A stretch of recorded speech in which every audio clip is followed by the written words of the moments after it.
بچوں السلام علیکم۔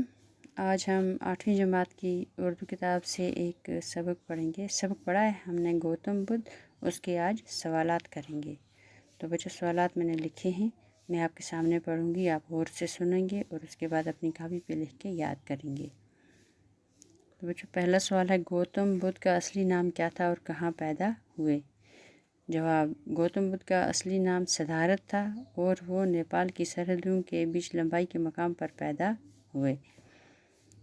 گوتم بدھ نے کس عمر میں زندگی سے کنارہ کشی کی؟ دوسرا سوال ہے، گوتم بدھ نے کس عمر میں زندگی سے کنارہ کشی کی؟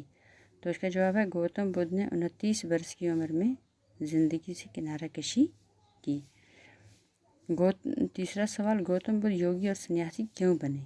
اس کا جواب ہے، وہ ایک شاہی محل میں پیدا ہوئے لیکن وہ خود اس ماحول کے عادی نہ ہوئے۔ انہوں نے مشاہدہ کیا کہ بیشتر انسان غریب ہیں اور اس محرومی کے سبب مسلسل ابتلاؤں میں گرے رہتے ہیں۔ اس نے محسوس کیا کہ انسان کی زندگی تکلیف دہ ہے۔ گوتم نے غور کیا کہ کیا کوئی ایسی کیفیت ہے جو ان عارضی مسرتوں جو بالآخر موت اور بیماری سے پامال ہو جاتی ہے مارا ہوں اور دائمی مسرت کی حامل ہوں۔ اس غرض سے گوتم یوگی اور سنیاسی بنے۔ چوتھا سوال ہے، گوتم بدھ کی تعلیمات میں سے 4 اعلیٰ سچائیاں کون کون سی ہیں؟ اس کا جواب ہے، گوتم بدھ کی تعلیمات میں سے 4 اعلیٰ سچائیاں یہ ہیں۔ نمبر 1، انسانی زندگی اپنی جبلی حیثیت میں دکھوں کا مسکن ہے۔ نمبر 2، دکھوں کی وجہ خواہشات کا ہونا۔ نمبر 3، خواہشات کو پیدا کرنے سے روکا جا سکتا ہے۔ نمبر 4، اس کا علاج نہ کڑی تپسیا میں اور نہ سہل پسندی بلکہ معیار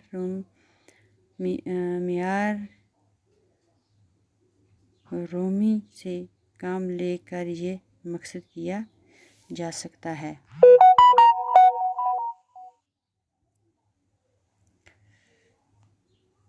بچوں 5واں سوال ہے، 8 راست راہوں سے کیا مراد ہے؟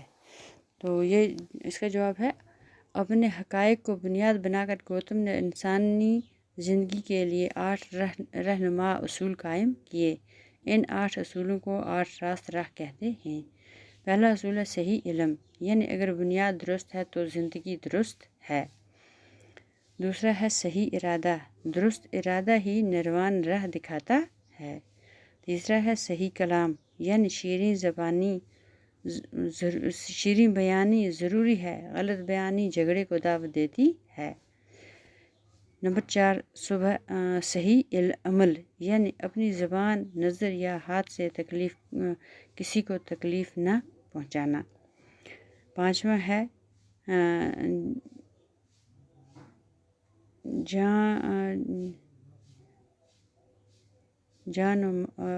جائز و حلال کمائی، یعنی محنت اور ایمانداری سے اپنی روزی کمانا۔ 6واں ہے صحیح کوشش، یہ کوشش رکھنا کہ ذہن پراگندہ نہ ہو۔ 7واں ہے نیک خیال، یعنی ذہن کو پوری طرح بیدار رکھنا۔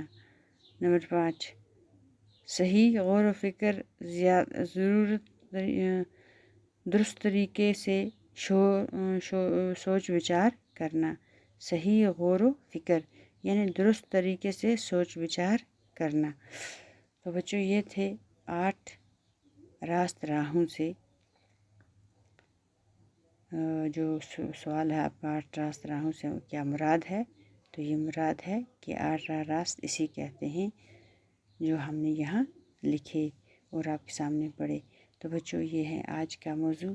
تو چلو شکریہ، آئندہ پھر اور سوال لے کے آپ کے سامنے آؤں گی۔ شکریہ، خدا حافظ۔